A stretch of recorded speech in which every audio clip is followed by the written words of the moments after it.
Hi ಎಲ್ರಿಗೂ ನಮಸ್ಕಾರ. ಮತ್ತೊಂದು ವೀಡಿಯೋಗೆ ಎಲ್ರಿಗೂ ಸ್ವಾಗತ ಅಂತ ಹೇಳ್ತಾ ಇವತ್ತಿನ ಬ್ಲಾಗ್ನ ಸ್ಟಾರ್ಟ್ ಮಾಡ್ತಾ ಇದ್ದೀನಿ. ತುಂಬ ದಿನ ಆಗಿತ್ತು ಎಡಿಟ್ ಮಾಡೋಕ್ಕೆ ಆಗ್ತಾ ಇರಲಿಲ್ಲ ವೀಡಿಯೋಸ್ನ. ಸ್ವಲ್ಪ ಬಿಡಿ ಸ್ಕೆಡ್ಯೂಲ್ ಆಗಿದ್ದರಿಂದ ಟೈಮ್ ಕೂಡ ತುಂಬ ಕನ್ಸ್ಯೂಮಿಂಗ್ ಆಗಿದ್ದರಿಂದ ಮಾಡೋಕ್ಕೆ ವೀಡಿಯೋ ಅಪ್ಲೋಡ್ ಮಾಡೋದು ತುಂಬ ಡಿಲೇ ಆಗ್ತಾಯಿತ್ತು. ಇದು ಬಾಯಿ ಬಸ್ಲೆ ಸೊಪ್ಪು ಅಂತಾರೆ. ತುಂಬ ಹೀಟ್ ಆದಾಗ ಅಥವಾ ಬಾಯಿ ಹುಣ್ಣಾದಾಗ ಅದನ್ನು ತಿಂದರೆ ತುಂಬ ಒಳ್ಳೆಯದು. ಹಾಗೆ ನಮ್ಮ ಕಡೆ ಯಾರಾದರೂ ಬಂದಾಗ ಕ್ವಿಕ್ಕಾಗಿ ಏನಾದರೂ ಸ್ನ್ಯಾಕ್ಸ್ ಅಥವಾ ಏನಾದರೂ ಇಮಿಡಿಯೇಟಾಗಿ ಚಳಿ ಮಳೆಗಾಲದಲ್ಲಿ ತಿನ್ನಬೇಕು ಅಂತ ಅನಿಸಿದ್ರೆ ನಾವು ಮಾಡುವಂಥ ಕ್ವಿಕ್ ಸ್ನ್ಯಾಕ್ಸ್ ಅಂತಂದರೆ ಅದು ಈರುಳ್ಳಿ ಬೋಂಡ. ತುಂಬ ಬೇಗ ಈಸಿಯಾಗಿ ತುಂಬ ಕ್ವಿಕ್ಕಾಗಿ ಆಗುತ್ತೆ, ತಿನ್ನೋದಕ್ಕೂ ಅಷ್ಟೇ ರುಚಿಯಾಗಿರುತ್ತೆ. ಇದನ್ನು ಮಾಡೋದಕ್ಕೆ ನಾನಿಲ್ಲಿ ಮೆಣಸಿನ್ಕಾಯಿ ತೊಗೊಂಡಿದ್ದೀನಿ, ಒಂದು 5ರಿಂದ 6. ಅದನ್ನು ಸಣ್ಣದಾಗಿ ಹೆಚ್ಚಿಟ್ಕೊಂಡಿದ್ದೀನಿ. ಖಾರಕ್ಕೆ ಎಷ್ಟು ಬೇಕಷ್ಟು ಹಾಕೋಬೋದು. ಈರುಳ್ಳಿ ಮೀಡಿಯಮ್ ಸೈಜಷ್ಟು 3 ತೊಗೊಂಡಿದ್ದೀನಿ, ಅದನ್ನು ಕೂಡ ಸಣ್ಣದಾಗಿ ಹೆಚ್ಚಿಟ್ಕೊಂಡು ಈಗ ಕರಿಬೇವು ಹಾಗೆ ಸಬ್ಸಿಗೆ ಸೊಪ್ಪು, ಕೊತ್ತಂಬರಿನೂ ಹಾಕೊಂಡ್ರೆ ಚೆನ್ನಾಗಿರುತ್ತೆ. ನಂತರ ಇರಲಿಲ್ಲ, ಹಾಗಾಗಿ ನಾನು ಸ್ಕಿಪ್ ಮಾಡಿದ್ದೀನಿ. ಬೇಕಾಗಿರೋವಂಥ ಇಂಗ್ರೀಡಿಯೆಂಟ್ಸ್ ಎಲ್ಲ ಸಣ್ಣದಾಗಿ ಹೆಚ್ಚಿಟ್ಕೊಂಡ್ರೆ ಇದನ್ನು ಮಾಡೋದು ತುಂಬಾ ಈಸಿ. ಸಾಮಾನ್ಯವಾಗಿ ಎಲ್ರಿಗೂ ಗೊತ್ತಿರುತ್ತೆ. ಬರೀ ಈರುಳ್ಳಿ ಬೋಂಡ ಅಂತಲೂ ಪಕೋಡ ಥರನೂ ಮಾಡ್ಬೋದು, ಬಟ್ ಈ ಥರ ಮಾಡಿದ್ರೆ ಇದನ್ನು ಬೋಂಡ ಅಂತ ಹೇಳ್ತೀವಿ. ಸೊ ಸಬ್ಸಿಗೆ ಸೊಪ್ಪನ್ನ ಸಣ್ಣದಾಗಿ ಹೆಚ್ಚಿಟ್ಕೊತಾ ಇದ್ದೀನಿ. ಸೊ ಇಲ್ಲಿ ಒಂದು ಮಿಕ್ಸಿಂಗ್ ಬೌಲ್ಗೆ ನಾನಿಲ್ಲಿ ಒಂದು 200ರಿಂದ 250 ಗ್ರಾಮ್ ಅಷ್ಟು ಕಡಲೆ ಹಿಟ್ಟು. ಈ ಕಡಲೆ ಹಿಟ್ಟು ಅಂದರೆ ಇದು ಫಾರ್ಚೂನ್ ಬ್ರ್ಯಾಂಡ್ ತೊಗೊಂಡಿದ್ದೀನಿ. ತುಂಬಾ ಚೆನ್ನಾಗಿರುತ್ತೆ. ಬೇರೆ ಎಲ್ಲ ಬ್ರ್ಯಾಂಡ್ ನಾನು ಯೂಸ್ ಮಾಡಿ ನೋಡಿದ್ದೀನಿ, ಬಟ್ ಇದು ಎಷ್ಟು ಚೆನ್ನಾಗಿರುತ್ತೆ ಅಂದರೆ ಮಾಡಿದಾಗ ಆ ಟೆಕ್ಸ್ಚರೇ ಫುಲ್ಲು ಚೇಂಜಾಗಿ ಕಾಣುತ್ತೆ. ಇದಕ್ಕೆ ನಾನಿಲ್ಲಿ 1 ಟೇಬಲ್ ಸ್ಪೂನಷ್ಟು ಜೀರಿಗೆ, ಹಾಗೆ 1 ಟೀ ಸ್ಪೂನಷ್ಟು ಜೀರಿಗೆ, ಒಂದು ಸ್ವಲ್ಪ ಅಜ್ವೈನ್, ಹಾಗೆ ಅರಿಶಿನ, ಸ್ವಲ್ಪ ಹಿಂಗು, ಹಾಗೆ ಹೆಚ್ಚಿಟ್ಕೊಂಡಿರುವಂಥ ಮೆಣಸಿನ್ಕಾಯಿ, ಕರಿಬೇವು, ಈರುಳ್ಳಿ, ಸಬ್ಸಿಗೆ ಸೊಪ್ಪು, ಹಾಗೆ 2 ಟೇಬಲ್ ಸ್ಪೂನಷ್ಟು ರವೆ, ಸ್ವಲ್ಪ ಉಪ್ಪು ರುಚಿಗೆ ಎಷ್ಟು ಬೇಕಷ್ಟನ್ನು ಹಾಕಿ ಚೆನ್ನಾಗಿ ಮಿಕ್ಸ್ ಮಾಡಿ ಕಲಸಿ ಅದನ್ನು ಕ್ಲೋಸ್ ಮಾಡಿ ಒಂದು ಸೈಡಲ್ಲಿ ಎತ್ತಿಟ್ಟರೆ ಒಂದು ಅರ್ಧ ಗಂಟೆ. ಈರುಳ್ಳಿ ಹಾಗೆ ಉಪ್ಪು ಹಾಕಿ ಕಲಸಿರ್ತೀವಲ್ಲ, ಅದರಲ್ಲಿರುವಂಥ ಮಾಯಿಶ್ಚರೆಲ್ಲ ಹಿಟ್ಟಿಗೆ ಚೆನ್ನಾಗಿ ಬಿಟ್ಕೊಂಡಿರುತ್ತೆ. ಆವಾಗ ಹಿಟ್ಟು ಕೂಡ ಸಾಫ್ಟಾಗಿರುತ್ತೆ. ಬೋಂಡಕ್ಕೆ ಆವಾಗ ಮಾಡಬೇಕಾದ್ರೆ ನೀರನ್ನು ಜಾಸ್ತಿ ತೊಗೊಳ್ಳೋದಿಲ್ಲ. ಮಾಡೋದಕ್ಕಿಂತ ಮುಂಚೆ ಒಂದು ಅರ್ಧ ಗಂಟೆ ಈ ಥರ ಮಾಡಿಬಿಟ್ಟು ಕ್ಲೋಸ್ ಮಾಡಿಡಿ. ಅದು ಕರೆದಾಗ ಕೂಡ ಬೋಂಡನೂ ಕೂಡ ಅಷ್ಟೇ ಕ್ರಿಸ್ಪಿಯಾಗಿ ಸಾಫ್ಟಾಗಿ ಚೆನ್ನಾಗಿ ಬಂದಿರುತ್ತೆ. ಇವಾಗ ನಾನು ಸೈಡಲ್ಲಿ ಎತ್ತಿಟ್ಟಿದ್ದೆ ಒಂದು ಅರ್ಧ ಗಂಟೆ. ಅದನ್ನು ಇವಾಗ ನೋಡ್ತಿರ್ಬೋದು, ಅದು ಸ್ವಲ್ಪ ಸಾಫ್ಟಾಗಿದೆ. ಸೊ ಇವಾಗ ಅದಕ್ಕೆ ನಾನು ಸ್ವಲ್ಪ ಸೋಡಾ ಹಾಕ್ಕೊಂಡು ಒಂದು ಚಿಟಿಕೆ, ಒಂದು 1/4 ಟೀ ಸ್ಪೂನಷ್ಟು ಸೋಡಾ ಹಾಕ್ಕೊಂಡಿದ್ದೀನಿ ಅಷ್ಟೇ. ಸೊ ಅದನ್ನು ಹಾಕಿ ಚೆನ್ನಾಗಿ ಮಿಕ್ಸ್ ಮಾಡಿ ನೀರು ಹಾಕ್ಕೊಂಡು ಹದ ನೋಡಿಕೊಂಡು ಸ್ವಲ್ಪನೇ ನೀರು ಹಾಕ್ಕೊಂಡು ಬೋಂಡದ ಹಿಟ್ಟು ಕಲಿಸ್ತೀವಲ್ಲ ಅದೇ ರೀತಿ ಕನ್ಸಿಸ್ಟೆನ್ಸಿ ಬರೋವರೆಗೂ ನೀಟಾಗಿ ಚೆನ್ನಾಗಿ ಕಲಿಸ್ಕೋಬೇಕು.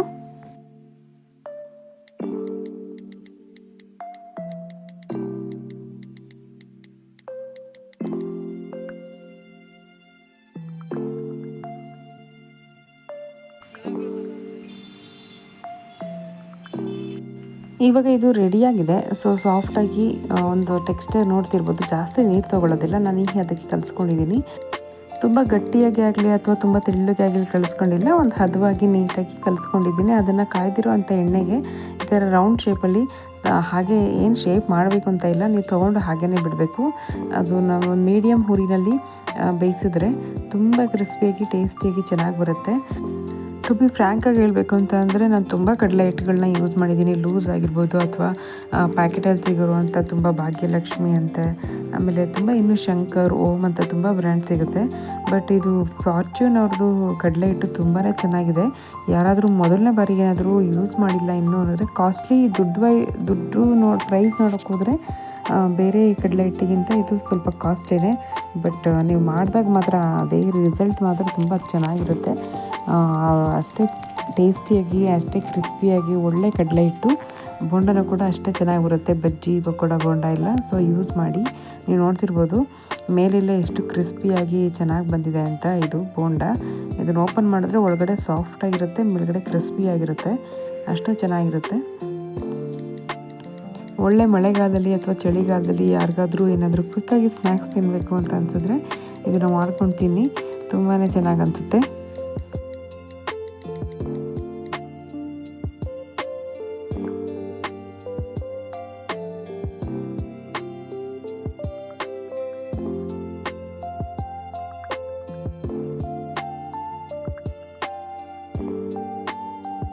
ಸಬ್ಸಿಗೆ ಸೊಪ್ಪಿನ ಬೋಂಡ ಕೂಡ ರೆಡಿಯಾಗಿದೆ. ಕ್ರಿಸ್ಪಿಯಾಗಿ ಮಾಡಿದ ತಕ್ಷಣ ಬಿಸಿ ಬಿಸಿಯಾಗಿ ಕೊಟ್ಟರೆ ಎಲ್ಲರೂ ಅಷ್ಟೇ ಈಸಿಯಾಗಿ ಚೆನ್ನಾಗಿ ತಿಂತಾರೆ.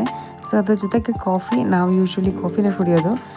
ಇತ್ತೀಚೆಗೆ ಕಾಫಿ ಬಿಟ್ಟಿದ್ವಿ, ಬಟ್ ಈ ಚಳಿ ಮಳೆಗೆ ಮತ್ತೆ ಕಾಫಿ ಕುಡಿಬೇಕು ಅಂತ ಅನಿಸುತ್ತೆ. ಸೊ ಹಾಗಾಗಿ ಇದ್ರ ಜೊತೆ ಕಾಫಿ ಒಳ್ಳೆ ಕಾಂಬಿನೇಷನ್, ಒಂದು ಒಳ್ಳೆ ಸ್ನ್ಯಾಕ್ಸ್. ಅಪರೂಪಕ್ಕೆ ಯಾವಾಗಾದರೂ ಏನಾದ್ರು ತಿನ್ನಬೇಕು ಅನ್ಸಿದ್ರೆ ಈ ಥರ ಕ್ವಿಕ್ಕಾಗಿ ಒಂದು ಸ್ನ್ಯಾಕ್ಸ್ನ ಮಾಡ್ಕೊಂಡು ತಿಂದರೆ ಮನೆಯಲ್ಲಿ ಹೆಲ್ದಿ ಸ್ನ್ಯಾಕ್ಸ್ ರೆಡಿಯಾಗುತ್ತೆ ಕ್ವಿಕ್ಕಾಗಿ. ಟ್ರೈ ಮಾಡಿ ನೀವು ಕೂಡ.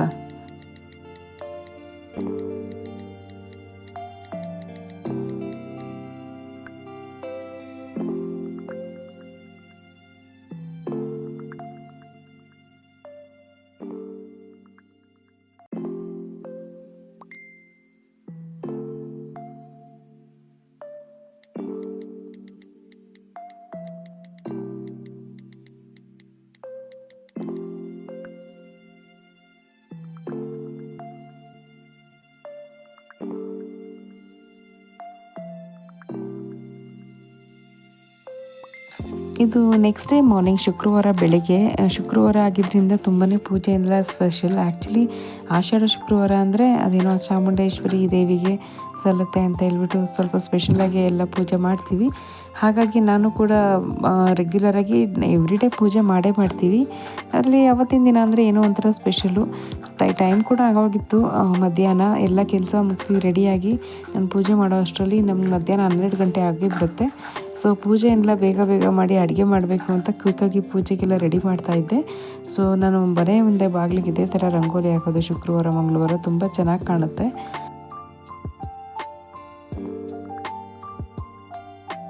ಕೆಲಸ ಮುಗಿಸಿ ಪೂಜೆ ಎಲ್ಲ ಮಾಡಿ ಮನೆಯಲ್ಲಿ ಊದುಬತ್ತಿ ಎಲ್ಲ ಹಚ್ಚಿದಾಗ ಅದರ ಸುವಾಸನೆಗೂ ಮನೆಯಲ್ಲಿ ಒಂದು ಪಾಸಿಟಿವ್ ವೈಬ್ ಆ್ಯಂಡ್ ಒಂದು ಒಳ್ಳೆ ಅಟ್ಮಾಸ್ಫಿಯರ್ ಇರುತ್ತೆ.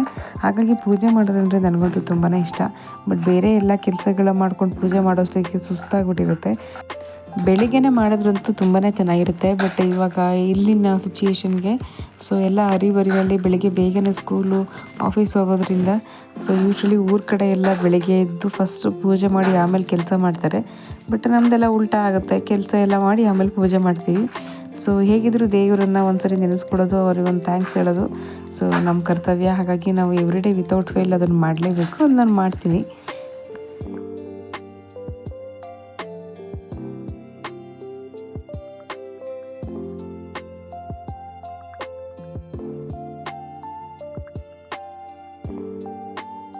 ಮನೆ ಅಂದಮೇಲೆ ನಿಮಗೆ ಗೊತ್ತಿರುತ್ತಲ್ವ ಎಷ್ಟು ಕೆಲಸ ಇರುತ್ತೆ ಅಂತ. ಒಂದಾದ್ಮೇಲೆ ಒಂದು ಎಷ್ಟೇ ಕೆಲಸ ಮಾಡಿದ್ರೂ ಮುಗಿಯೋದಿಲ್ಲ.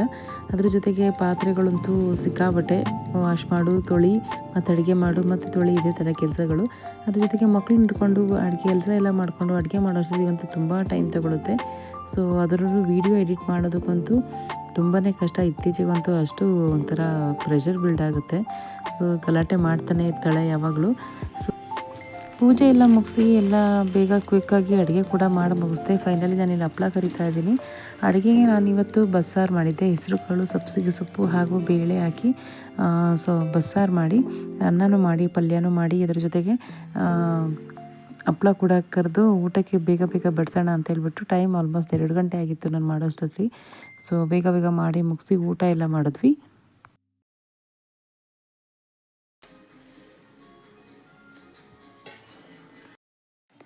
ಊಟಕ್ಕೆ ಒಳ್ಳೆ ಬಿಸಿಯಾಗಿರುವಂಥ ಪಲ್ಯ ಅಂದರೆ ಅದೇ ಬಸ್ಸಾರು ಕಾಳು ಏನು ಮಿಕ್ಕಿರುತ್ತೆ, ಹೆಸರು ಕಾಳು, ಬೇಳೆ, ಸೊಪ್ಪು ಹಾಕಿ ಎಲ್ಲ ಮಾಡಿದಂಥ ಪಲ್ಯ, ಹಾಗೆ ಬಿಸಿ ಬಿಸಿ ಸಾಂಬಾರು ಮತ್ತು ಬಿಸಿಯಾಗಿ ಅನ್ನ, ಮಜ್ಜಿಗೆ ಕೂಡ ಮಾಡ್ಕೊಂಡಿದ್ದೆ, ಹಪ್ಪಳ ಕೂಡ ಮಾಡಿಕೊಂಡು ಊಟ ಎಲ್ಲ ಮುಗಿಸಿದ್ವಿ.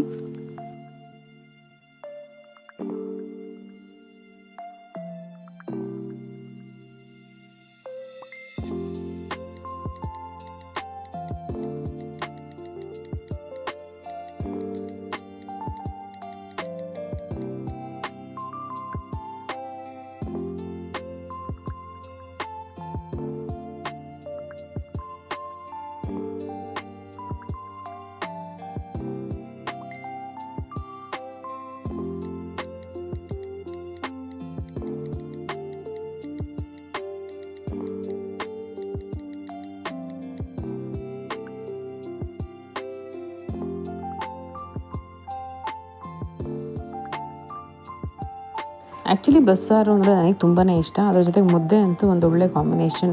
ನಾವಿಬ್ಬರೇ ಇದ್ದಿದ್ದರಿಂದ ನಾನು ಮುದ್ದೆ ಮಾಡೋಕ್ಕೋಗಲಿಲ್ಲ. ಜಸ್ಟ್ ಅನ್ನ, ಸಾಂಬಾರು, ಪಲ್ಯ ಜೊತೆ ಹಪ್ಪಳ ಜೊತೆ ನಂಚ್ಕೊಂಡು ತಿಂದರೆ ಅದೇ ತುಂಬಾ ಚೆನ್ನಾಗಿತ್ತು.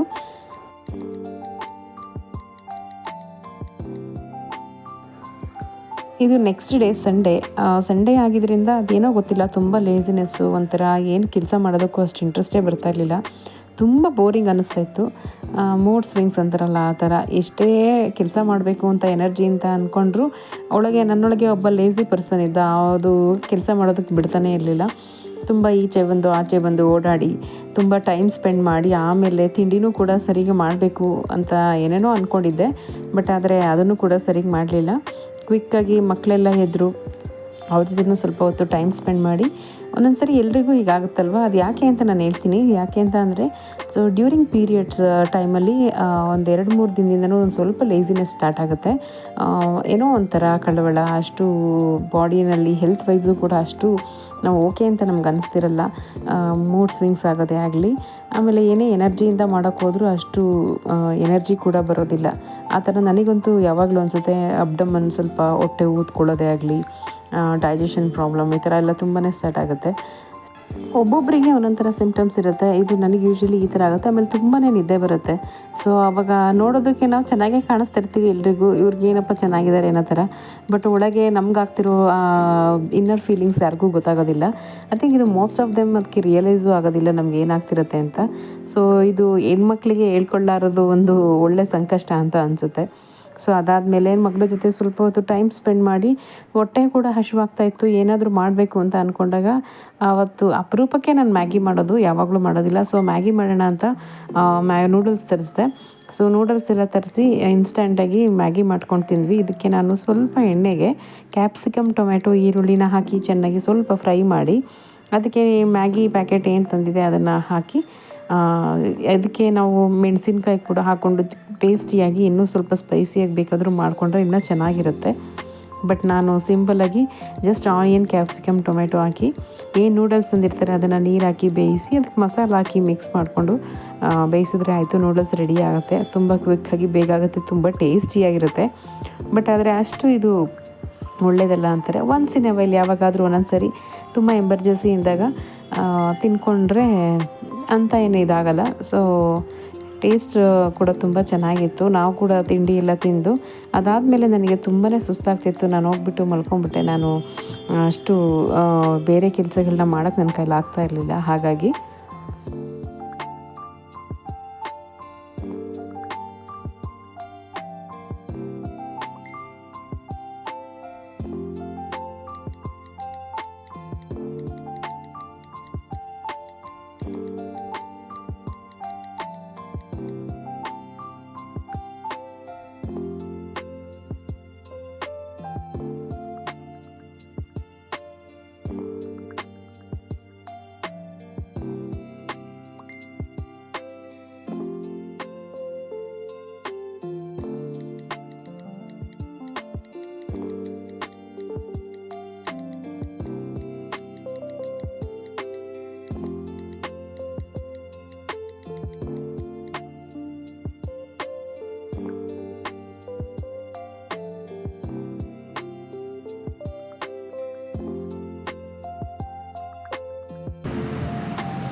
ಸಂಡೇ ನನಗೆ ಆ ಥರ ಎಲ್ಲ ತುಂಬ ಸುಸ್ತಾಗ್ತಿದ್ರಿಂದ usually as usual I got my period. So ಹಂಗಾಗಿ ವಿಡಿಯೋ ಕಂಟಿನ್ಯೂ ಮಾಡೋದಕ್ಕೆ ಆಗಲಿಲ್ಲ. ಸೊ ಅದಾದಮೇಲೆ ಇದು ಮಂಡೇ ಆಫ್ಟರ್ನೂನು. ಸೊ ತುಂಬ ನಾನು ಫ್ರೆಶ್ ಅಪ್ ಆಗಿ ಒಂದು 2 ಡೇಸ್ ಆ ಪೇಯ್ನ್ ಒಂದು ಸ್ವಲ್ಪ ಅನ್ಕಂಫರ್ಟಬಲ್ ಝೋನ್ ಇರುತ್ತಲ್ಲ, ಅದರಿಂದ ಇನ್ನೂ ಈಚೆ ಬಂದಿರಲಿಲ್ಲ. ಸೊ ಅವಾಗ ಸ್ವಲ್ಪ ಮೈಂಡ್ ಕೂಡ ಸ್ವಲ್ಪ ಬ್ಲಾಕ್ ಆದಂಗಿರುತ್ತೆ. ಸೊ ಆವಾಗ ರೆಸ್ಟ್ ಎಲ್ಲ ತೊಗೊಂಡು ಸ್ನಾನ ಮಾಡಿ ಫ್ರೆಶ್ ಅಪ್ ಆಗಿ ಸಮನ್ವಿ ಬರೋ ಟೈಮ್ ಆಗಿತ್ತು. ಹಾಗಾಗಿ ನಾನು ಫ್ರೆಶ್ ಅಪ್ ಆಗಿ ಸ್ವಲ್ಪ ರಿಲ್ಯಾಕ್ಸ್ ಮಾಡ್ತೀನಿ. ತುಂಬ ಅಷ್ಟು ಹರಿಬರಿಯಲ್ಲಿ ಏನೂ ಮಾಡೋದಕ್ಕೆ ಹೋಗೋದಿಲ್ಲ.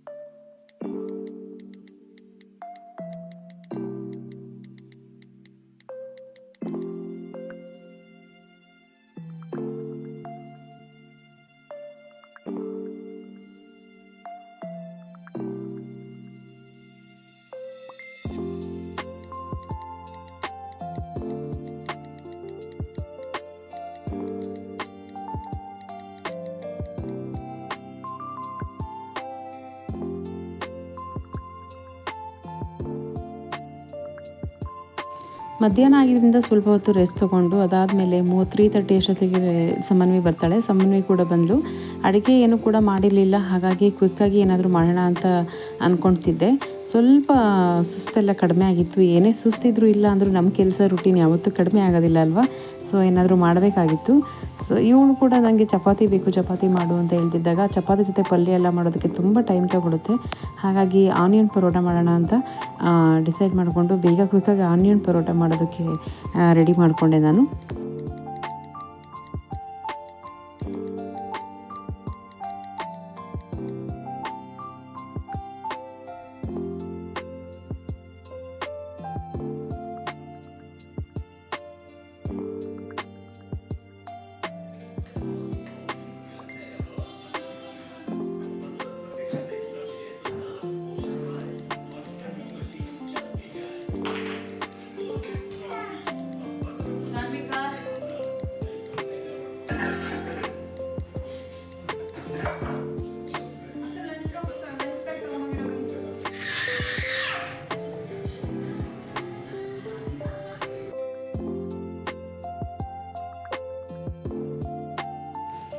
ಆನಿಯನ್ ಪರೋಟ ಮಾಡೋದಕ್ಕೆ ನಾನಿಲ್ಲಿ ಗೋಧಿ ಹಿಟ್ಟು ತೊಗೊಂಡಿದ್ದೀನಿ. ಎಷ್ಟು ಬೇಕಷ್ಟು ನಮಗೆ ಯೂಶ್ವಲಿ ಚಪಾತಿ ಹಿಟ್ಟೆಲ್ಲ ಹೇಗೆ ಕಲಿಸ್ತೀವಿ ಅದೇ ರೀತಿ ಸ್ವಲ್ಪ ಉಪ್ಪು ನೀರು ಹಾಕಿ ಚೆನ್ನಾಗಿ ಕಲಸಿಟ್ರೆ ಅದಕ್ಕೆ ಸ್ಟಫಿಂಗ್ ತುಂಬಾ ಈಸಿ ಮಾಡೋದು. ಸೊ ಇದು ಮನೇಲೇ ಮಾಡಿಸಿರೋ ಗೋಧಿ ಹಿಟ್ಟು. ಪರೋಟ ಮನೇಲೇ ಮಾಡಿಸಿರೋ ಹಿಟ್ಟಲ್ಲಿ ಮಾಡಿದ್ರಂತೂ ಇನ್ನೂ ಟೇಸ್ಟ್ ಕೂಡ ತುಂಬ ಚೆನ್ನಾಗಿರುತ್ತೆ.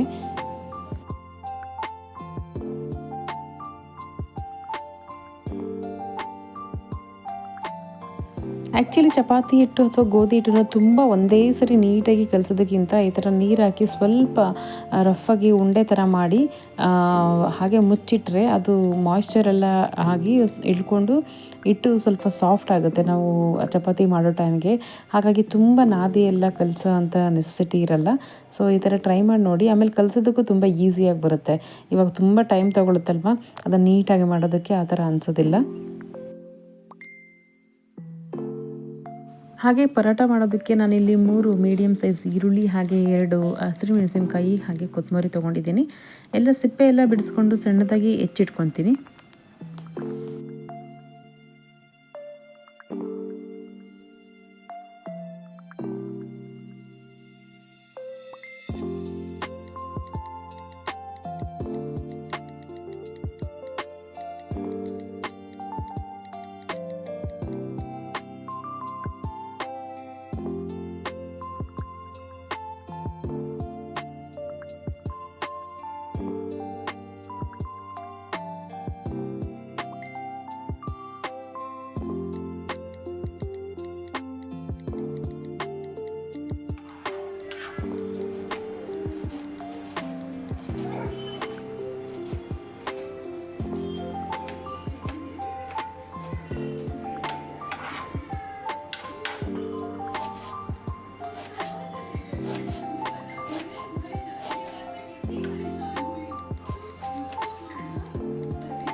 ಪರೋಟ ಮಿಕ್ಸ್ಚರ್ ಮಾಡೋದಕ್ಕೆ ಇಲ್ಲಿ ಒಂದು ಮಿಕ್ಸಿಂಗ್ ಬೌಲ್ಗೆ ನಾನು ಏನು ಸಣ್ಣದಾಗಿ ಹೆಚ್ಚಿಟ್ಕೊಂಡಿದ್ದೆ ಈರುಳ್ಳಿ ಹಾಗೆ ಕೊತ್ತಂಬರಿ, ಮೆಣಸಿನ್ಕಾಯಿನೆಲ್ಲ ಹಾಕಿ ಚೆನ್ನಾಗಿ ಮಿಕ್ಸ್ ಮಾಡ್ಕೋಬೇಕು.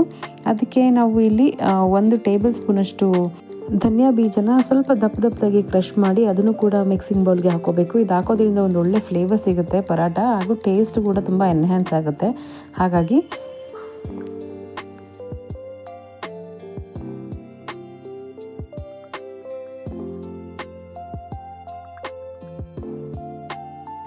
ಹಾಗೆ ಇದಕ್ಕೆ 2 ಟೇಬಲ್ ಸ್ಪೂನಷ್ಟು ಮೀಡಿಯಮ್ ಸೈಜ್ ಬಾಂಬೆ ರವೆ ಹಾಕ್ಕೊಂಡಿದ್ದೀನಿ. ರವೆ ಏನಕ್ಕೆ ಅಂತಂದರೆ ಈರುಳ್ಳಿಗೆ ಉಪ್ಪು ಹಾಕಿದಾಗ ಸ್ವಲ್ಪ ನೀರು ಬಿಟ್ಕೊಳ್ಳುತ್ತೆ. ಆವಾಗ ಮಿಕ್ಸ್ಚರ್ ಹಾಕೋಕೆ ಹೋದರೆ ಅದು ವೆಟ್ಟಾಗುತ್ತೆ. ಪರೋಟ ಮಾಡೋದಕ್ಕೆ ಅಷ್ಟು ಚೆನ್ನಾಗಿ ಬರೋದಿಲ್ಲ ತುಂಬ ನೀರಾದರೆ. ಹಾಗಾಗಿ ಅದಕ್ಕೆ ಸ್ವಲ್ಪ ರವೆ ಹಾಕ್ಕೊಂಡ್ರೆ ಮಾಯಿಶ್ಚರ್ನೆಲ್ಲ ಹೀರ್ಕೊಂಡು ಸ್ವಲ್ಪ ಮಿಕ್ಸ್ಚರ್ ಹಾಗೆ ಗಟ್ಟಿಯಾಗಿರುತ್ತೆ. ಇದಕ್ಕೆ ಒಂದು ಸ್ವಲ್ಪ ಜೀರಿಗೆ, ಸ್ವಲ್ಪ ಅರಿಶಿನ, ಹಾಗೆ ಖಾರದ ಪುಡಿ ಹಾಕಿ ಸ್ವಲ್ಪ ಅಜ್ವೈನ್ ಹಾಕಿ ಉಪ್ಪು ರುಚಿಗೆ ತಕ್ಕಷ್ಟು ಹಾಕಿ ಚೆನ್ನಾಗಿ ಮಿಕ್ಸ್ ಮಾಡಿ ಇಟ್ಕೊಂಡ್ರೆ ಪರೋಟ ಮಾಡೋದಕ್ಕೆ ಪರೋಟ ಸ್ಟಫಿಂಗ್ ಕೂಡ ರೆಡಿ ಆಗುತ್ತೆ.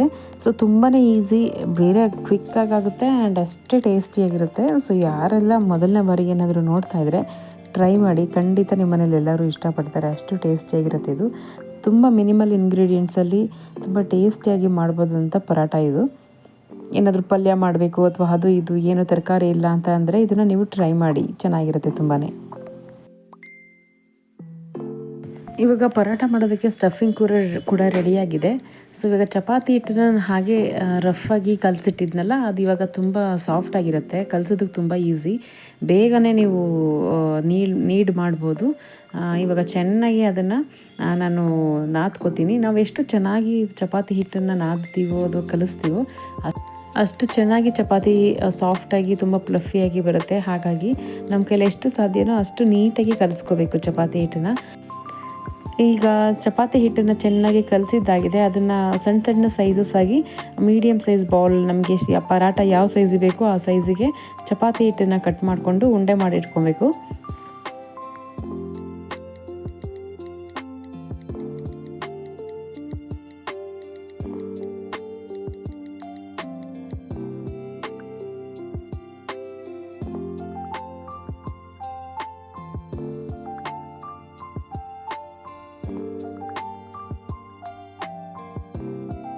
ಈ ಪರಾಟ ಮಾಡೋದಂತೂ ತುಂಬಾ ಈಸಿ. ಯೂಶ್ವಲಿ ಯಾವ ರೀತಿ ಚಪಾತಿ ಮಾಡ್ತೀವಿ ಅದೇ ಥರ ಸ್ವಲ್ಪ ಹಿಟ್ಟು ಹಾಕ್ಕೊಂಡು ಸ್ವಲ್ಪ ರೌಂಡ್ ಶೇಪಲ್ಲಿ ಹಗಲವಾಗಿ ಫಸ್ಟು ಪರಾಟನ ಹರ್ಕೋಬೇಕು.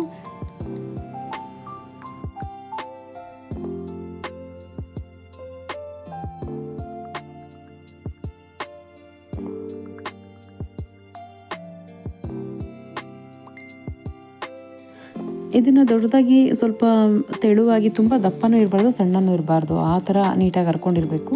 ಆ ಸೈಜಲ್ಲಿ ಹರ್ಕೊಂಡಾದ್ಮೇಲೆ ಅದಕ್ಕೆ ಏನು ಸ್ಟಫಿಂಗ್ ಮಾಡ್ಕೊಂಡಿದ್ದೀವಿ ಅದನ್ನು ಸ್ಪ್ರೆಡ್ ಮಾಡಬೇಕು. ಈವನ್ನಾಗಿ ನೀಟಾಗಿ ಸ್ಪ್ರೆಡ್ ಮಾಡಿಬಿಟ್ಟು ಸ್ಟಫಿಂಗು ನಿಮ್ಗೆ ಜಾಸ್ತಿ ಬೇಕಂದರೆ ಜಾಸ್ತಿ ಅಥವಾ ಕಡಿಮೆ ಬೇಕಂದರೆ ಕಡಿಮೆ, ಬಟ್ ಸ್ವಲ್ಪ ಜಾಸ್ತಿ ಹಾಕಿದ್ರೇ ಚೆನ್ನಾಗಿರುತ್ತೆ ಇದು. ಸೊ ಆ ಈರುಳ್ಳಿ ಫ್ಲೇವರ್ ಎಲ್ಲ ತುಂಬ ಚೆನ್ನಾಗಿ ಬಾಯಿಗೆ ಸಿಕ್ಕಿದ್ರೇ ಚೆಂದ. ಹಾಗಾಗಿ ಸ್ಟಫಿಂಗ್ನ ಈವನಾಗಿ ಸ್ಪ್ರೆಡ್ ಮಾಡಿ ಅದನ್ನು ಅರ್ಧಕ್ಕೆ ಫೋಲ್ಡ್ ಮಾಡಿ ಮತ್ತು ಅದ್ರ ಮೇಲೆ ಏನು ಮತ್ತೆ ನಾವು ಸ್ಟಫಿಂಗ್ ಇದೆ ಅದನ್ನು ಮತ್ತೆ ಮೇಲೆ ಹಾಕಿ ಮತ್ತೆ ಅದನ್ನು ಮತ್ತೆ ಫೋಲ್ಡ್ ಮಾಡಬೇಕು ಟ್ರಯಾಂಗಲ್ ಶೇಪಲ್ಲಿ ಫೋಲ್ಡ್ ಮಾಡಿ ಅದನ್ನು ನೀಟಾಗಿ ಈವನ್ನಾಗಿ ಹರ್ಕೊಂಡ್ರೆ ಆ ಟ್ರಯಾಂಗಲ್ ಶೇಪಲ್ಲಿ ಪರಾಟ ಕೂಡ ತುಂಬ ಬೇಗ ಕ್ವಿಕ್ಕಾಗಿ ಆಗುತ್ತೆ, ತುಂಬ ಈಸಿ ಕೂಡ.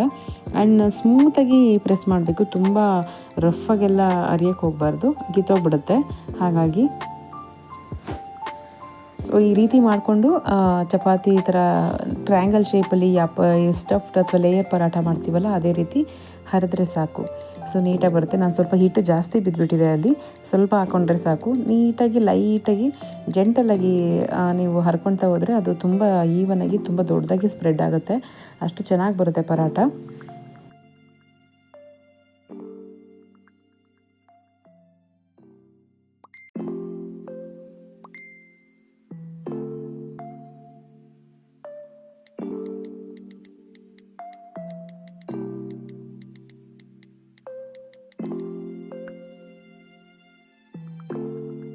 ಹಿಟ್ಟೇನಾದರೂ ಜಾಸ್ತಿ ಬಿದ್ದಿದ್ರೆ ಅದು ಸ್ವಲ್ಪ ಡಸ್ಟಿಂಗ್ ಮಾಡಿಕೊಂಡ್ರೆ ಹಿಟ್ಟೆಲ್ಲ ಕೆಳಗೆ ಬೀಳುತ್ತೆ, ಆವಾಗ ನೀಟಾಗಿ ಬೇಯಿಸ್ಕೋಬೋದು. ಸೊ ತವ ಕೂಡ ಚೆನ್ನಾಗಿ ಕಾಯ್ದಿದೆ. ಸೊ ಇವಾಗ ಅದನ್ನು ಏನು ಪರಾಟ ಹರ್ಕೊಂಡಿದ್ದೀವಿ ಅದನ್ನು ಹಾಕಿ ಈವನಾಗಿ ಎರಡೂ ಕಡೆ ಬೇಯಿಸ್ಕೊಂಡು ಸ್ವಲ್ಪ ಬೇಯ್ದ ಮೇಲೆ ಆಮೇಲೆ ನಾವು ಅದ್ರ ಮೇಲೆ ತುಪ್ಪ ಹಾಕ್ಕೋಬೇಕು. ಎಣ್ಣೆ ಹಾಕ್ಕೊಂಡು ಕೂಡ ಬೇಯಿಸ್ಕೋಬೋದು, ಆಪ್ಷನ್ ನಿಮ್ಗೆ ಯಾವುದಿರುತ್ತೆ ಅವೈಲಬಿಲಿಟಿ, ಅಥವಾ ಬೆಣ್ಣೆ ಕೂಡ ಹಾಕಿ ಮಾಡಿಕೊಂಡ್ರು ತುಂಬ ಟೇಸ್ಟಿಯಾಗಿರುತ್ತೆ. ಸೊ ನಾನಿಲ್ಲಿ ತುಪ್ಪ ಹಾಕ್ಕೊಂಡು ಬೇಯಿಸ್ಕೊಂಡಿದ್ದೀನಿ. ಸೊ ನೀಟಾಗಿ ಈವನ್ನಾಗಿ ತುಪ್ಪ ಅಥವಾ ಎಣ್ಣೆನ ಸ್ಪ್ರೆಡ್ ಮಾಡಿ ಎರಡೂ ಕಡೆ ಕ್ರಿಸ್ಪಿಯಾಗಿ ಬೇಯಿಸ್ಕೊಂಡ್ರೆ ಅದು ತುಂಬಾ ಟೇಸ್ಟಿಯಾಗಿರುತ್ತೆ, ತುಂಬ ಚೆನ್ನಾಗಿರುತ್ತೆ.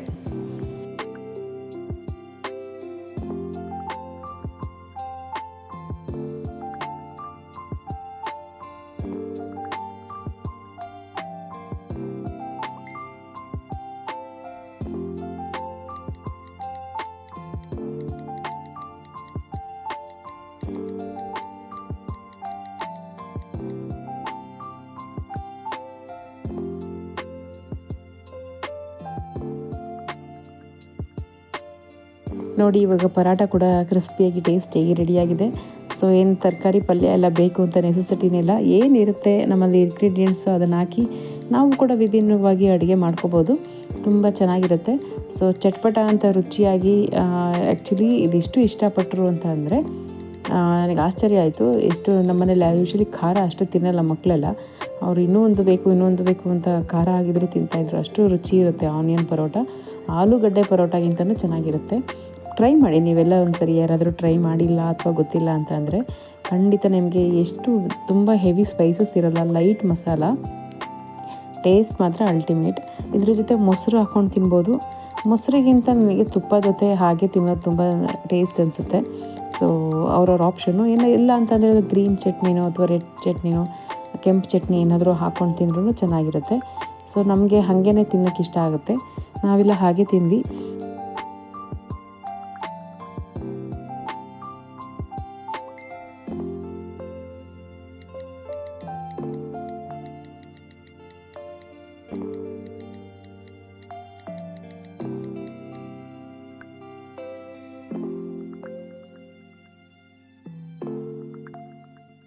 ಸೊ ಪರಾಟನ ನೋಡ್ತಿದ್ದಾಗ ನನಗೂ ಕೂಡ ಟೇಸ್ಟ್ ಮಾಡಬೇಕು ಅನ್ಸುತ್ತೆ. ಒಂದು ಬೈಟ್ ಟೇಸ್ಟ್ ಮಾಡಿ ನೋಡಿದೆ, ತುಂಬಾ ಚೆನ್ನಾಗಿತ್ತು.